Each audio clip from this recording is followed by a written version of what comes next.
Suresh Gopi മുഖ്യവേഷത്തിലെത്തിയ Janaki state of Kerala സിനിമയുടെ പേര് മാറ്റണമെന്ന് സെൻസർ ബോർഡ്. സിനിമയുടെ പേരിൽ നിന്ന് ജാനകിയെ വെട്ടണം, മറ്റ് എഡിറ്റിംഗ് വേണ്ടെന്നും സെൻസർ ബോർഡ് തീരുമാനം. രേഖാമൂലം അറിയിച്ചിട്ടില്ല.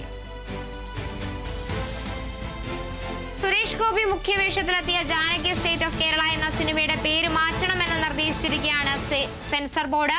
സിനിമയുടെ പേരിൽ നിന്ന് ജാനകി എന്ന പേര് വെട്ടിമാറ്റണമെന്നാണ് സെൻസർ ബോർഡ് അറിയിച്ചിരിക്കുന്നത്. മറ്റ് എഡിറ്റിംഗ് വേണ്ടെന്നും സെൻസർ ബോർഡ് അറിയിച്ചു. തീരുമാനം രേഖാമൂലം അറിയിച്ചിട്ടില്ല.